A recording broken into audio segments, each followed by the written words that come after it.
بسم اللہ الرحمن الرحیم۔ السلام علیکم۔ رمضان المبارک میں ایک مولوی صاحب کسی صاحب کے گھر تشریف لے گئے۔ جب مغرب کی اذان ہوئی اور سب نماز میں مشغول ہو گئے تو نماز کے بعد مولوی صاحب نے صاحب خانہ سے کہا، سب نماز میں مشغول تھے لیکن آپ کا 5 سالہ بچہ کیسا بدتمیز ہے کہ نماز نہیں پڑھ رہا تھا۔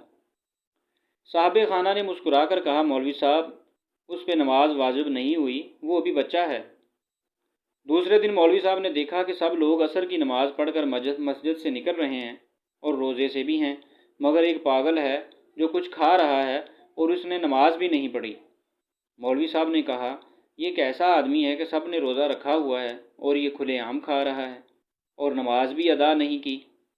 کسی نے مسکرا کر جواب دیا، مولوی صاحب آپ کو معلوم نہیں کہ پاگلوں پہ نماز ساقط ہے۔ کچھ دن کے بعد اس علاقے میں کسی کا انتقال ہو گیا۔ مولوی صاحب بھی جنازے میں پہنچے۔ جب میت کو دفنانے کا وقت ہو گیا تو مولانا نے کہا، رک جائیں، تھوڑی دیر کے بعد دفن کریں، ابھی اذان ہوگی تو مردے کو نماز پڑھ لینے دیں پھر دفن کریں۔ یہ سننا تھا کہ لوگوں نے کہا، مولوی صاحب آپ کا دماغ خراب ہے، آپ کو نہیں معلوم کہ سارے قوانین الہی زندوں کے لیے ہیں۔ تو اب مولوی صاحب نے مسکرا کے عجیب و غریب جملہ کہا، میں بھی آپ لوگوں سے یہی پوچھنا چاہتا ہوں کہ اگر نماز زندوں کے لیے ہے تو جو لوگ نماز نہیں پڑھتے کیا وہ بچے ہیں، پاگل ہیں یا پھر مر چکے ہیں؟